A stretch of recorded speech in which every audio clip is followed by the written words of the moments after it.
aluno de Direito, meu futuro profissional. Estamos aqui na nossa maratona de Direito do Explicando Direito. Meu nome é Ricardo Borges e a gente vai dar uma pincelada rápida para a sua aprovação em obrigações e contratos.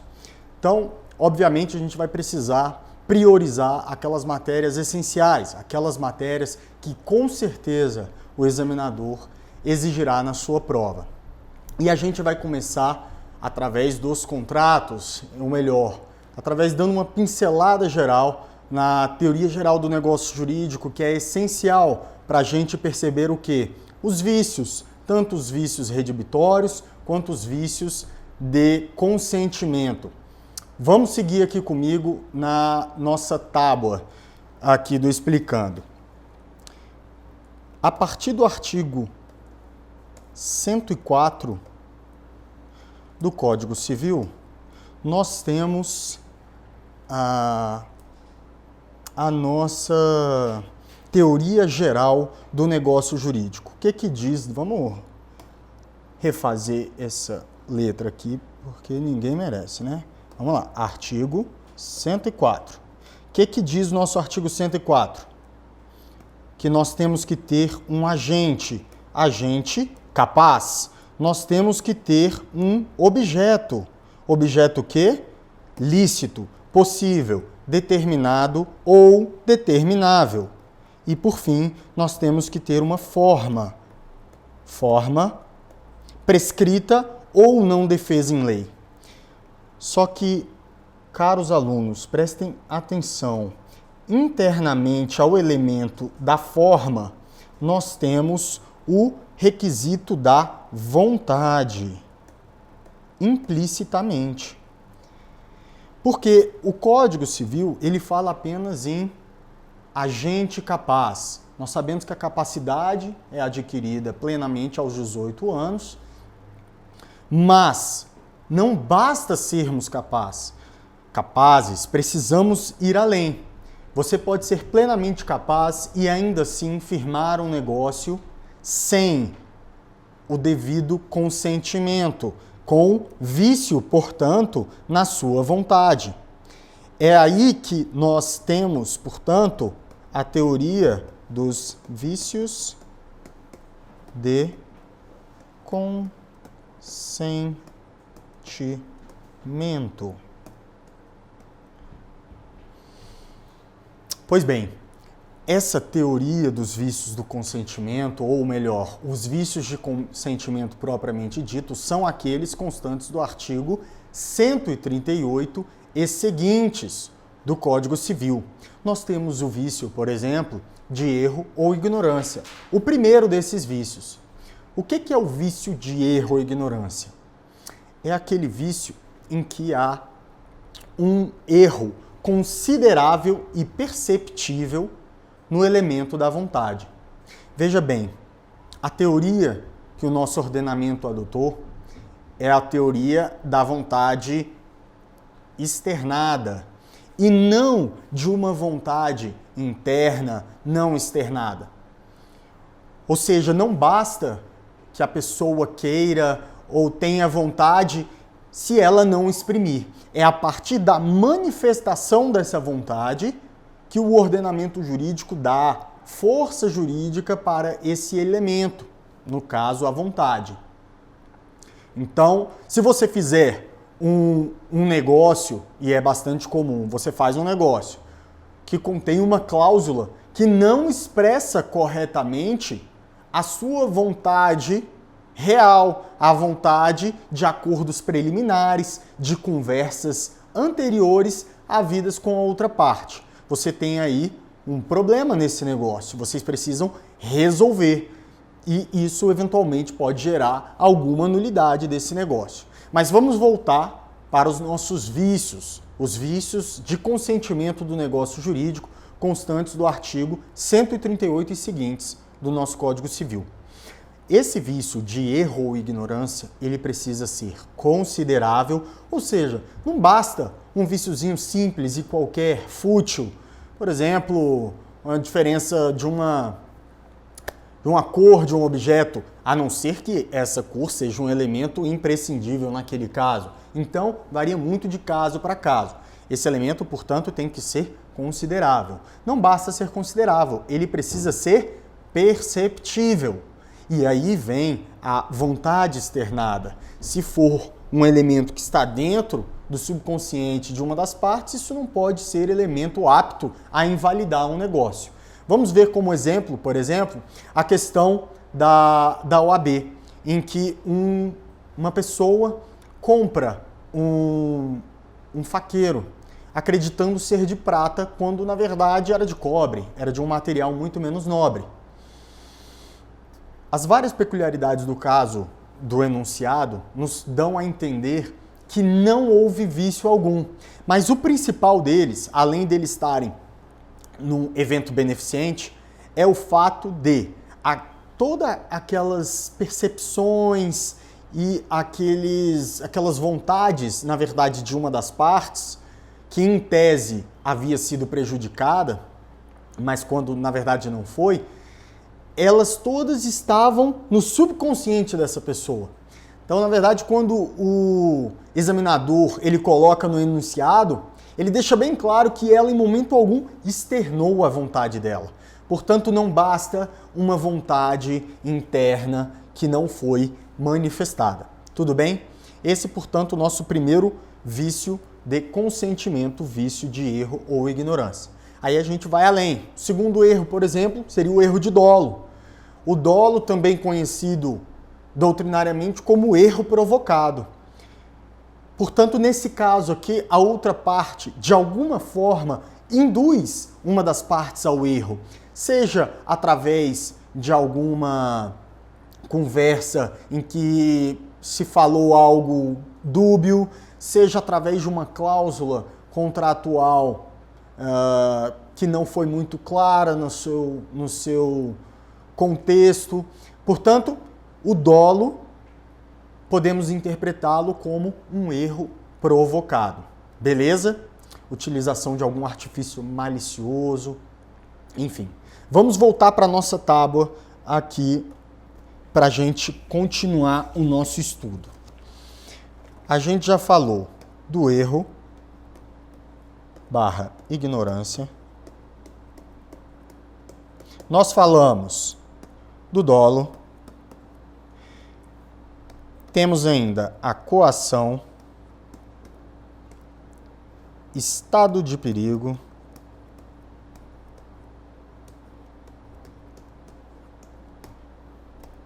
lesão, fraude contra credores e, por fim, a gente pode colocar aqui a incapacidade relativa, ou seja, aquela entre os 18, 16 e 18 anos, certo? A incapacidade absoluta, a gente vai falar mais à frente, gera a nulidade absoluta do negócio. Então vamos voltar com o vício de consentimento de coação. No caso da coação, nós precisamos ter uma ameaça ou um perigo de dano. É preciso, portanto, que o examinador, no caso concreto que ele vai trazer para a gente, deixe claro que há alguma ameaça iminente, algum perigo de dano para aquela pessoa que está realizando o negócio. E aí a gente precisa necessariamente confrontar esse perigo, esse vício de coação, com o vício subsequente, o vício de estado de perigo. Porque o vício de estado de perigo, ele ocorre o quê? Quando há uma preocupação de salvar a si próprio ou algum familiar, alguém próximo. Veja, nesse caso do estado de perigo, há um risco à vida iminente. A pessoa está prestes a morrer se aquilo não for solucionado. Existe um claro risco à vida. Então, quando a gente tiver esse claro risco à vida, A gente está falando de qual vício? Do vício de estado de perigo. Se a gente tiver, por outro lado, falando de coação, que é quando há ameaça ou perigo de dano, a gente está falando de um perigo que não chega ao ponto de ameaçar a própria vida. E a gente precisa fazer essa distinção para a gente não confundir, tá? Então vamos anotar aqui na nossa tábua. O coação a gente pode colocar como ameaça ou temor de dano. Certo? A caneta não está ajudando muito, mas vamos lá. O vício de estado de perigo, como nós dissemos, preocupação de salvar-se ou salvar alguém, algum parente próximo. Indo além, a gente tem o nosso vício de lesão. No vício de lesão, há uma necessidade ou inexperiência clara. Então vamos anotar aqui. Necessidade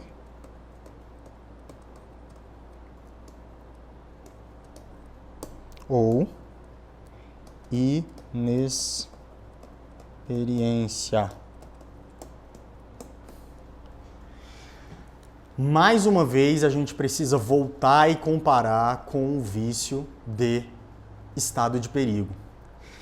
Você eventualmente ter uma necessidade e, em razão disso, você realizar um negócio viciado, não quer dizer que há um perigo para a própria vida. Então, o examinador, nos casos que ele traz, por exemplo, ele traz um caso, por exemplo, de uma enchente. Uma enchente que deixou as pessoas isoladas e, a partir de então, um barqueiro passou a cobrar 3 vezes o valor do negócio, comumente praticado no mercado, para fazer esse mesmo transporte.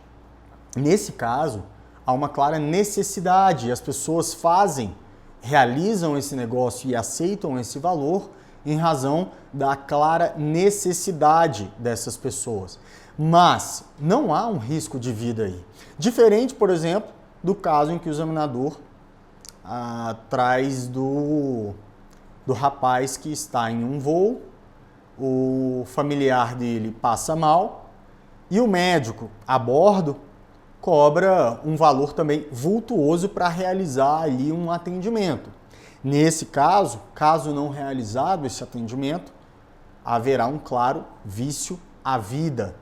Então, a gente precisa decorar e ter em mente essas palavras-chave. Vício de lesão, inexperiência ou necessidade. O examinador praticamente todas as vezes traz essas palavras literais no enunciado. Se vocês tiverem em mente que o vício de lesão é inexperiência ou necessidade, vocês já matam de cara. Por sua vez, estado de perigo, quando há uma preocupação de salvar a si próprio. Fraude contra credores. A fraude contra credores, quando que ela vai acontecer? Quando eu tenho uma dívida com alguém e eu, de alguma forma, propositadamente, quero me esquivar desse pagamento. Então, ela pode se dar de 2 formas. Eu, sendo devedor, dou vários patrimônios, vários bens meus, ao ponto de eu me tornar insolvente. Então, com essas doações, o valor das minhas dívidas fica muito superior ao valor do meu patrimônio e, com isso, eu acabo não tendo condições de arcar com essa dívida. Ou, ao invés de doar patrimônio, bens meus, o que eu faço? Eu perdoo algumas dívidas das quais eu sou credor.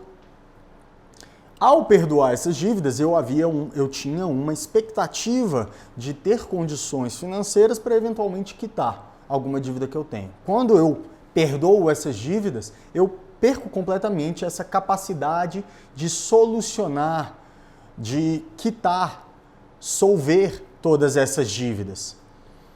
Então, nesse caso, nós teríamos esse vício de consentimento de fraude contra credores. Então, nós temos o quê? 2 elementos conjugados.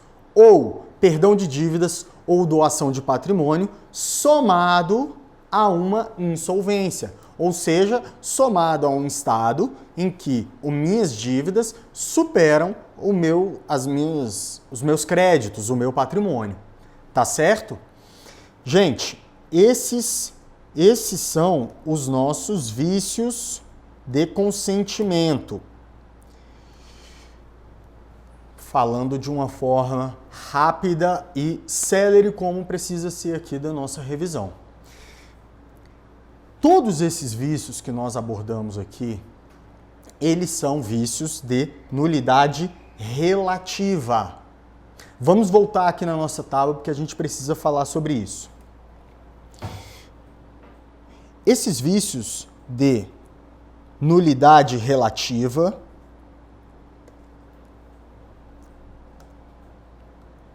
então, vícios de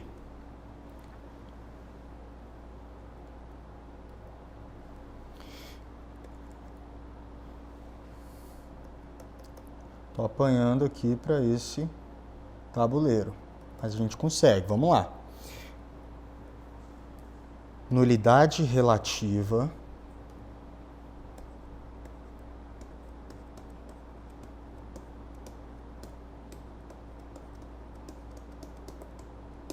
é sinônimo de anulabilidade, que por sua vez é sinônimo de anulável. Por sua vez, nós temos a nulidade absoluta,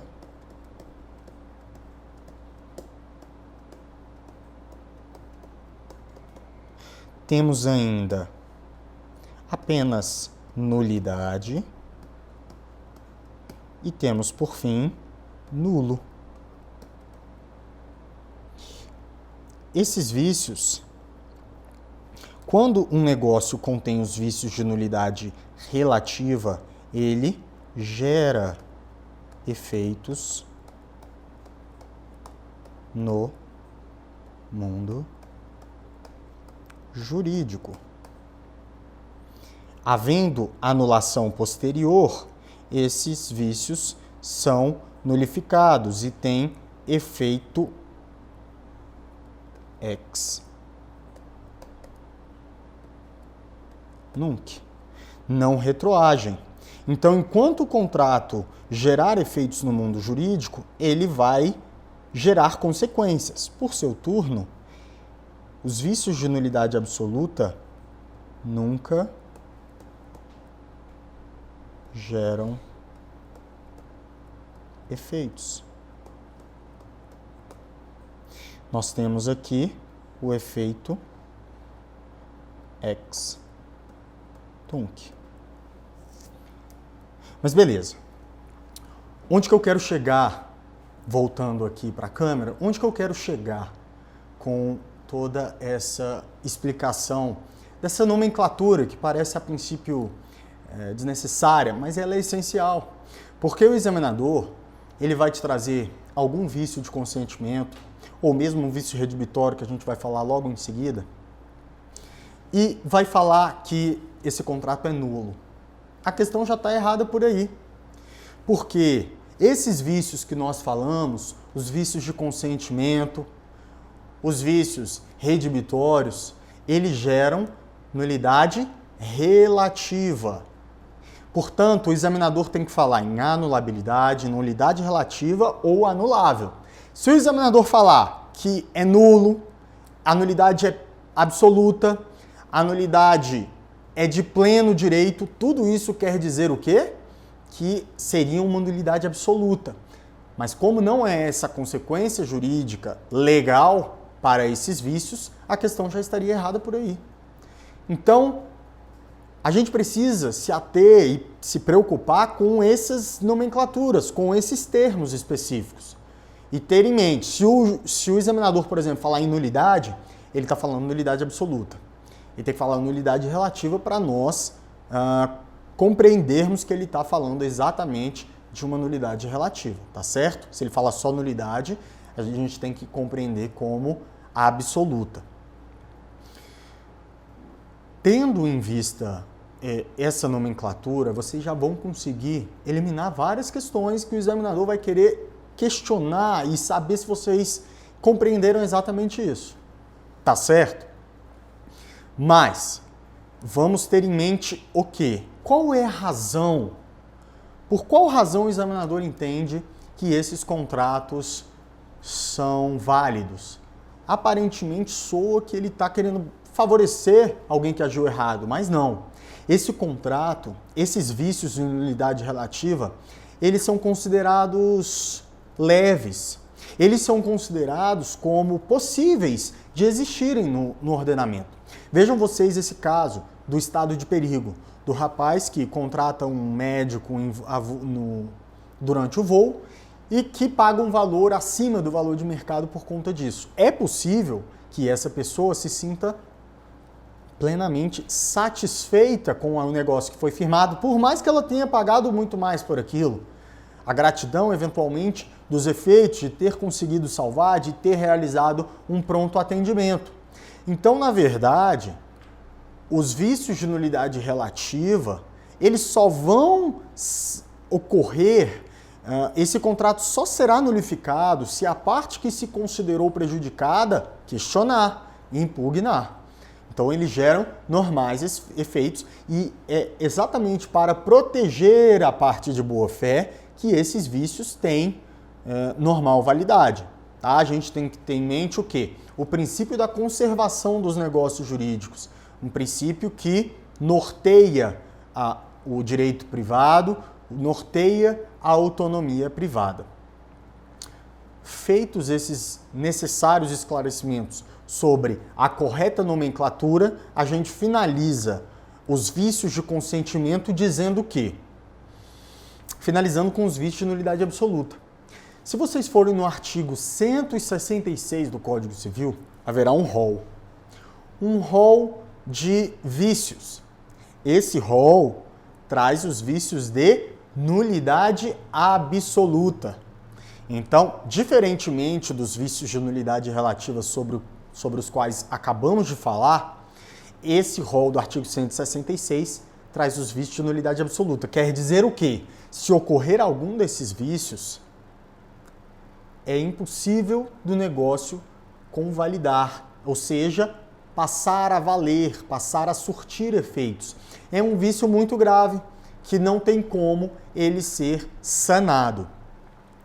E se vocês observarem, o rol do artigo 166, na verdade, em primeiro lugar, ele traz a dicção exatamente contrária do artigo 104 do Código Civil sobre o qual falamos, que fala o quê? Agente capaz, objeto lícito, possível, determinado ou determinável, objeto e forma prescrita ou não defesa em lei. São os requisitos de validade do negócio jurídico. Ele traz aquilo que ele precisa para ser válido.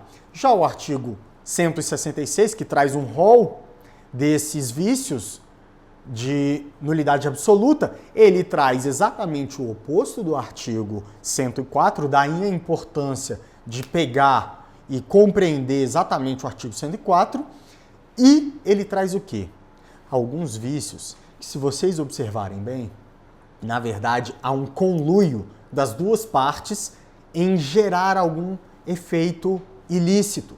Então, há uma comunhão de esforços, há um objetivo de fraudar a lei, há uma simulação. Veja que nesses casos do artigo 166, diferentemente dos vícios que nós trazemos, não tem nenhuma parte inocente.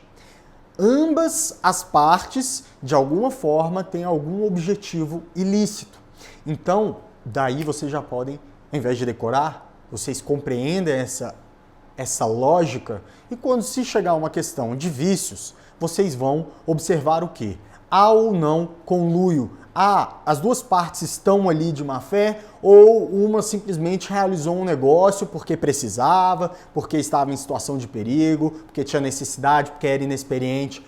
O examinador vai deixar muito claro se há ou não um conluio, uma simulação.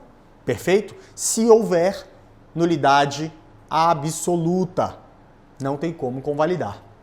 O prazo decadencial para reclamar aqueles vícios de nulidade relativa que nós falamos, erro, ignorância, coação, dolo, fraude contra credores, é de 4 anos. E repito, o prazo é decadencial e não prescricional. A gente está falando de um direito potestativo, um direito da parte de querer acionar ou não. Então, esse prazo não é prescricional e sim decadencial. Perfeito até aí? Finalizamos essa rápida pincelada sobre os vícios de consentimento. Mas ficou faltando um dos vícios bastante importantes que também o examinador cobra. Os famosos vícios redibitórios. Por que a gente falou primeiro daqueles vícios e agora a gente vai falar dos vícios redibitórios? Porque, gente, os vícios redibitórios são os vícios que recaem sobre o objeto no momento da tradição. Ou seja, no momento da transferência da propriedade da coisa móvel. Se vocês forem mais uma vez no nosso querido artigo 104, vocês verão, portanto, que os primeiros vícios que nós falamos recaíram sobre o inciso 1º, sobre o agente, mais especificamente, sobre o elemento implícito do agente, a vontade. Agora, a gente fala sobre o segundo elemento, o elemento do objeto. O objeto precisa ser lícito, possível ou determinado ou determinável. Mas não basta que ele seja assim, é possível que ele contenha um vício, o chamado vício redibitório. Então, na verdade, vício redibitório nada mais quer dizer do que vício que incide sobre a coisa. Muito embora, na prática, a gente sempre diga que vício redibitório é o vício oculto. Mas esse vício, na verdade, ele pode ser aparente. Imagine você que você realiza um negócio ali com alguém do OLX e veja, se essa pessoa que te vendeu do OLX não for um fornecedor, e aí fazendo um paralelo com o Código de Defesa do Consumidor, se ele não for fornecedor, ele é um particular, um civil. Logo, não incide o CDC nesse caso, incide o Código Civil. Você está num negócio entre particulares. Beleza, então voltando. Você realiza um negócio com alguém da OLX, compra um celular, por exemplo. É possível que esse celular apresente um vício claro nele. Muito embora, na hora que você fez a transação, deixou o dinheiro e pegou o celular, você não tenha percebido. Isso não deixa de ser um vício redibitório e continua sendo amparado por nosso ordenamento. Acontece que o que vai diferenciar de um vício redibitório aparente de um vício redibitório oculto? Vai diferenciar o prazo decadencial. Mais uma vez, decadencial e não prescricional, para você reivindicar, para você reclamar esse direito. Perfeito? Então vamos lá. Vamos para a nossa tábua aqui, para a gente compreender exatamente do que estamos falando. Você pode ter um vício redibitório aparente,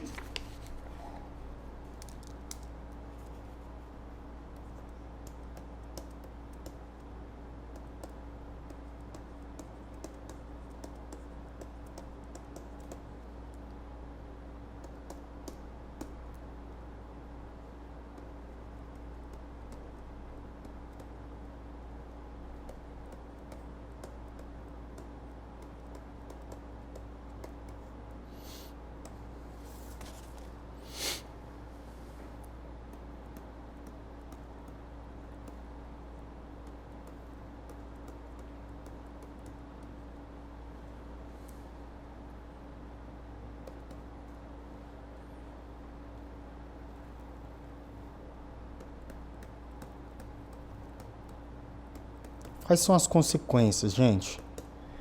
Nós temos a resolução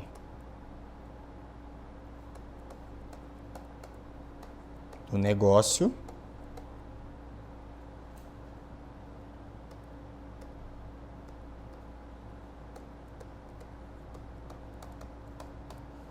ou reclamar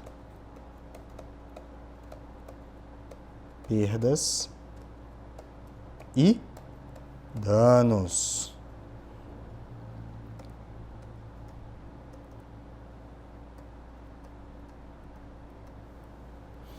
Tá certo? A gente pode ter ou o fim desse negócio, ou a gente pode reclamar o quê? Um abatimento do preço, que seriam exatamente as perdas e danos. Mas vamos entender o seguinte: se o alienante, a pessoa que vendeu essa coisa, está de má fé, as consequências não são apenas reclamar, resolver o negócio, extinguir o contrato ou reclamar abatimento. Ele também pode responder por lucros cessantes, por perdas e danos, as famosas perdas e danos, porque ele agiu de má fé. Se ele não agiu de má fé, a gente não pode cobrar essas perdas e danos, esse valor a maior, tá certo? Então, ou abatimento do preço ou resolução do contrato, e se houver má fé do alienante, somado a tudo isso, a gente pode ter as perdas e danos, tá certo? Qual é o prazo para a gente fazer isso? E aqui é o grande X da questão, o prazo decadencial para a gente fazer. Veja bem, a gente tem duas possibilidades. Uma possibilidade em que eu já estava na posse do bem, quando houve um negócio propriamente dito, e a possibilidade mais comum de eu ter tido a posse desse bem, tão apenas no momento da tradição. Esse é o mais comum, tá certo? Se eu fiquei na posse desse bem apenas no momento da concretização do negócio, e qual que é, então, o prazo para reclamar esse defeito, né? Esse vício redibitório? Está lá no nosso artigo 445. Vai depender se essa coisa é móvel ou imóvel. Na coisa móvel, a gente tem um prazo de 30 dias a partir da ciência do vício para reclamar esse vício. 30 dias a partir da ciência do vício para reclamar o prejuízo. Se o vício for aparente, a data inicial conta a partir do negócio, da realização do negócio. Se for um vício oculto, vai contar a partir da data em que se tiver ciência desse vício. Se, por outro lado, for bem imóvel, nós temos o prazo de 1 ano para reclamar este vício. E se a pessoa que adquiriu o bem já estava na posse dele no momento de concretização do negócio, esse prazo cai pela metade. Então imagine que você já era um locatário e durante o contrato de locação você se torna comprador. Esse prazo cai, portanto, pela metade.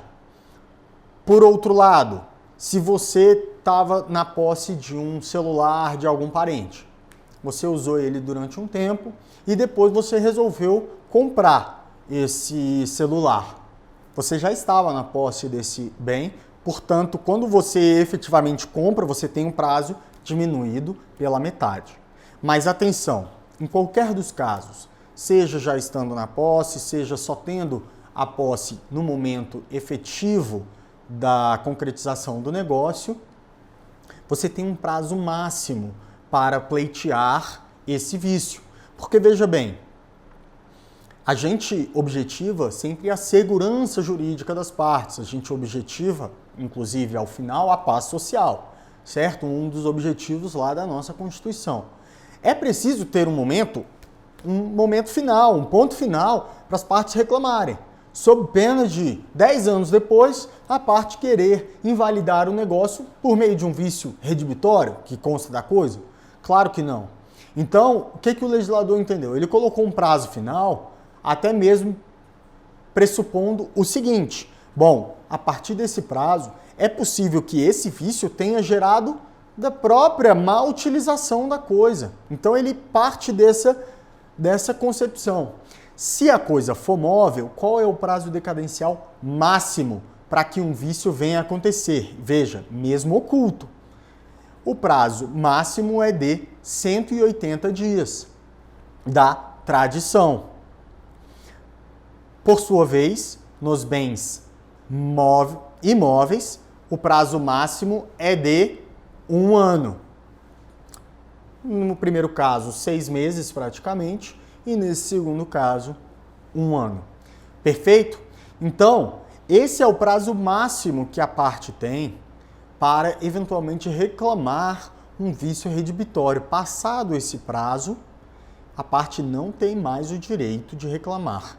Mas observação, se houver alguma garantia, esse prazo fica suspenso e começa a acontecer tão apenas a partir da garantia. Tudo bem até aí? Agora, finalizamos essa nossa pincelada sobre os vícios. Falamos de vícios de consentimento, falamos de vícios redibitórios e agora a gente vai dar uma passada nas nossas importantes obrigações, nas nossas obrigações de dar, de fazer, de não fazer, né? O que a gente precisa ter em mente, pessoal, quando a gente fala de obrigações? O examinador vai querer saber de você se você compreende as consequências de um descumprimento do contrato. Veja, a gente está falando aqui de negócios jurídicos, estamos falando da parte geral. Eventualmente, cada contrato pode ter uma peculiaridade específica, mas o examinador da ordem tem pedido, nos últimos tempos, praticamente os vícios, as consequências da teoria geral, dos vícios dos negócios enquanto obrigações. Ele não quer saber exatamente em um contrato específico. É por essa razão que a gente tem focado nessa parte prévia, na parte inicial das obrigações. Nas obrigações de fazer, de dar, fazer, enfim, a gente precisa ter atenção a 2 elementos. Elemento da culpa e o elemento da tradição. Vamos aqui para a nossa tábua para eu explicar para vocês.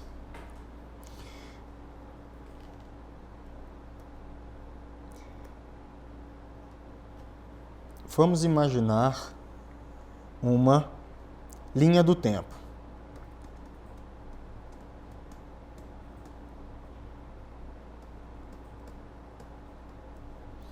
Tá certo? E você realiza existe um ato jurídico essencial da tradição. A tradição é o ato em que há uma transferência da propriedade da coisa móvel. Você tem um objeto, no exato momento em que você transfere para a outra pessoa essa coisa móvel, existe o fenômeno da tradição. E por que esse fenômeno é tão importante? E aí a gente volta aqui para a nossa tábua. Por conta do princípio chamado do res perit domino, também conhecido como a coisa perece para o dono. Voltando aqui. Veja, se a coisa perece para o dono, é um brocardo bastante importante aqui na nossa teoria das obrigações. Se, por exemplo, a coisa se perder, se a coisa for destruída, se a coisa for danificada, quem tem que arcar com essa perda, essa deterioração? O dono. Essa é a regra geral. Mas a gente precisa ir além. O Brocardo fala de a coisa perece para o dono. Mas por perecer aí, a gente tem que não só imaginar quando há algum prejuízo, mas quando também há benefício. Ou seja, se você tiver frutos que saiam da coisa, o que isso quer dizer? De quem serão esses frutos? Do dono. E quem é o dono? Houve ou não houve a tradição? É esse o elemento, o ato jurídico, o fato jurídico que a gente precisa observar para dizer fulano ou ciclano é o dono. Então, nesses famosos casos da OAB, que alguém realiza a transação de, por exemplo, uma vaca leiteira e ainda não houve essa tradição, se ela vier a falecer, quem será o dono? Quem será quem arcará com esse prejuízo? Obviamente, o seu dono. Houve ou não houve a tradição? Não houve. Logo, o dono, o antigo proprietário. Por mais que você já tenha realizado o negócio. Mas, veja bem, aliado à tradição, a gente precisa entender o elemento da culpa. O elemento da culpa é tão importante quanto a tradição para analisar essas consequências que ocorrem eventualmente em uma coisa objeto de um contrato. Imaginem que eu combinei de entregar um objeto no final desse mês. Por algum motivo, eu atraso essa entrega. E posteriormente a esse atraso, a coisa vem a perecer. Aqui, a coisa muda de figura. Por quê? Nesse caso, existe uma culpa. Que culpa? A culpa da mora, a culpa do atraso, a culpa do descumprimento dos termos iniciais desse acordo. Logo, a gente não pode simplesmente analisar se houve ou não houve a tradição. Teve culpa ou não? Se tiver havido a culpa, claramente a responsabilidade recairá para quem agiu com culpa. E aqui a gente entende o atraso como um elemento da culpa. Além disso, a gente precisa compreender as exatas consequências jurídicas diferentes. Se eu tenho um negócio em que há a culpa, necessariamente eu vou dar o direito à parte lesada de ser indenizada em perdas e danos. Perdas e danos, a gente tem que entender como dano iminente, aquilo que gera um decréscimo patrimonial, somado a eventuais lucros cessantes, somados a que eventualmente eu deixei de ganhar com isso. Se não houver, por outro lado, culpa, não há que se falar em perdas e danos. No máximo que vai acontecer é o contrato ser extinto. Então, por exemplo, se eu paguei já por essa coisa, ela veio a ser extinta, depreciada, sem culpa do vendedor. Ele me devolve o valor pago e o negócio é encerrado.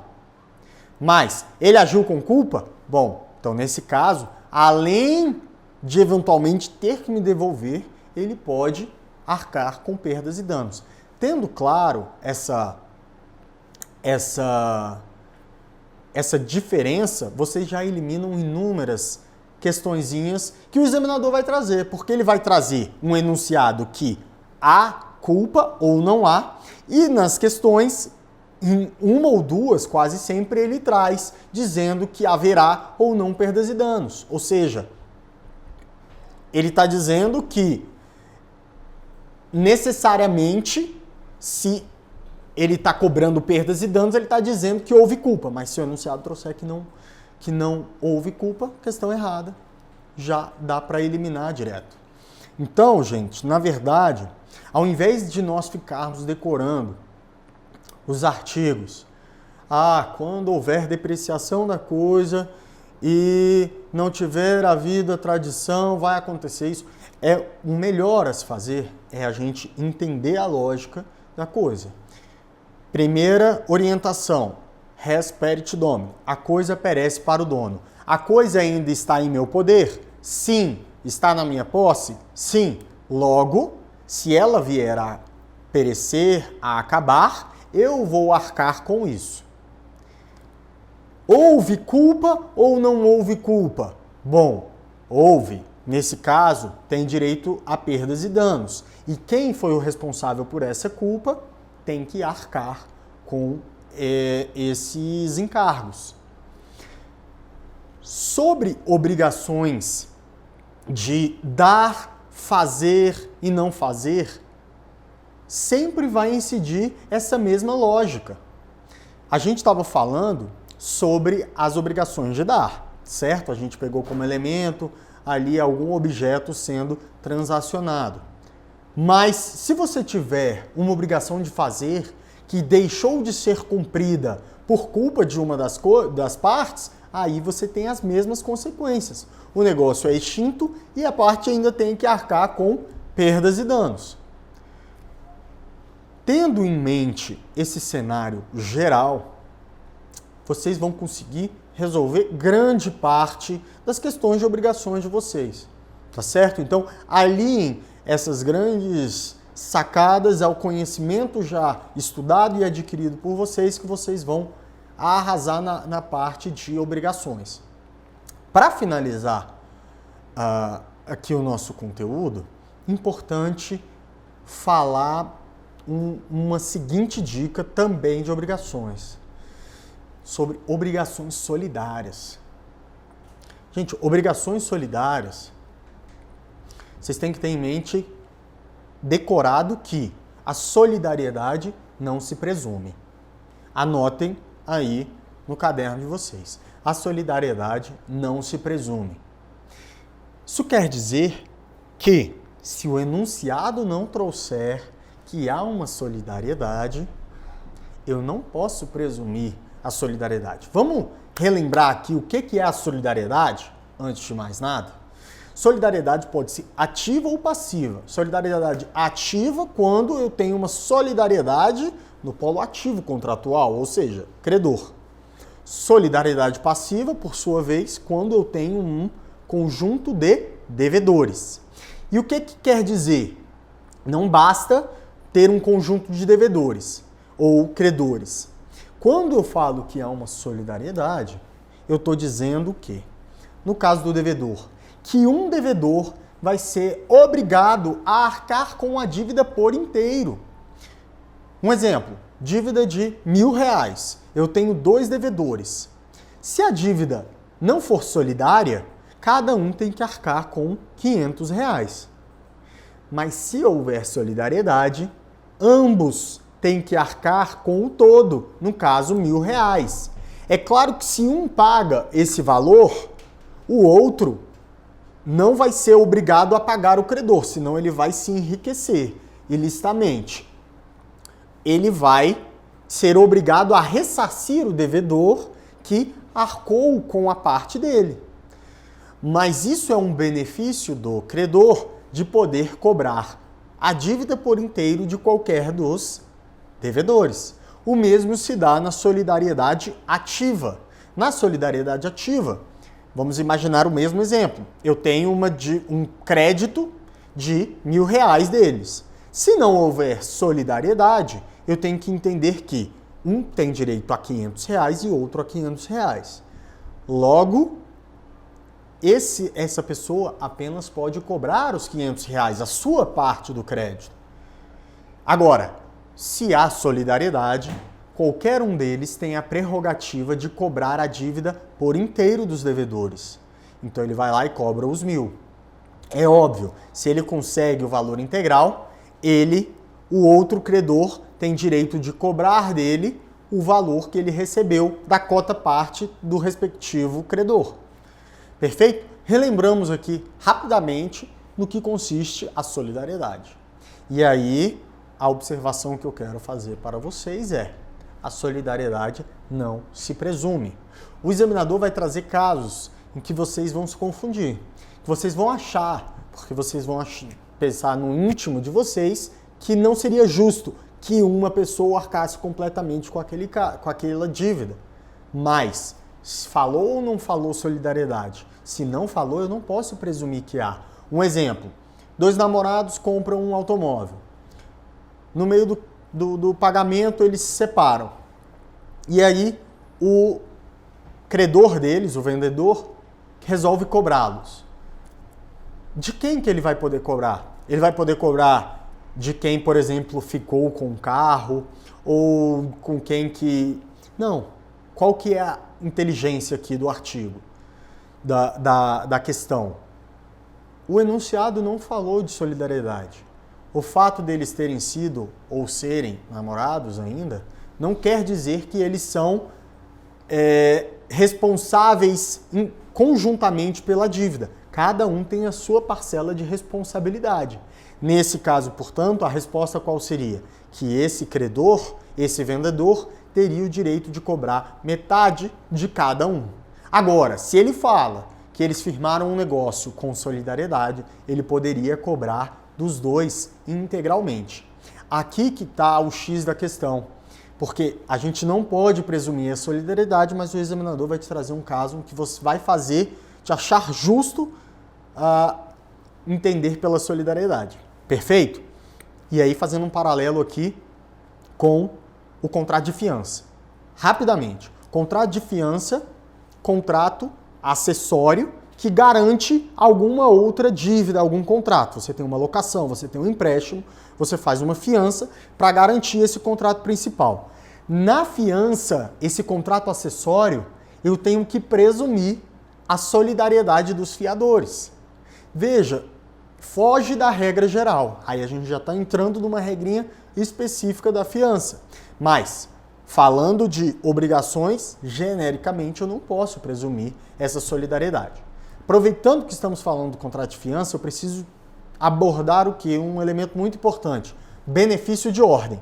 O que é o benefício de ordem? Benefício de ordem é o benefício que esses fiadores têm de apenas serem cobrados caso o devedor principal seja cobrado. Ou seja, eu sou o locador, eu sou um credor de um locatário que está me devendo.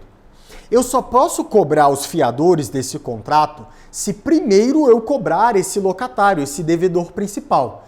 Caso eu não consiga o objeto do pagamento, o que eu faço? Eu recorro então aos garantidores, aos fiadores. Isso se chama benefício de ordem. Perfeito? Ou seja, o benefício de ordem, o que ele faz? Ele dá aos fiadores a prerrogativa de apenas serem cobrados depois do devedor principal. Isso se chama o quê? Obrigação subsidiária. Então, no contrato de fiança, em regra, a obrigação dos devedores é subsidiária. Porém, na nossa autonomia privada, na nossa liberdade contratual, a gente pode afastar esse benefício de ordem. Ou seja, eu posso ter um contrato que fale o seguinte: não há benefício de ordem. Se o contrato afastar esse benefício de ordem, o que a gente vai ter? Uma obrigação solidária. Porque os fiadores serão tão responsáveis quanto o devedor principal pelo pagamento da dívida. Então, o que precisa ser observado? O contrato afastou ou não essa obrigação principal? Esse benefício de ordem afastou? Obrigação solidária de fiadores e devedor principal. Não afastou? Obrigação subsidiária. Tá certo? Finalizado esse nosso simuladão, eu só tenho a agradecer a audiência de vocês e desejar que vocês tenham uma ótima prova. É claro que nós abordamos apenas os principais elementos da nossa matéria de obrigações de contratos, mas eu tenho certeza que pelo menos 60% das questões de vocês cairão sobre essas matérias. Desejo a vocês uma ótima prova e a gente se vê nos fóruns da vida. Um grande abraço.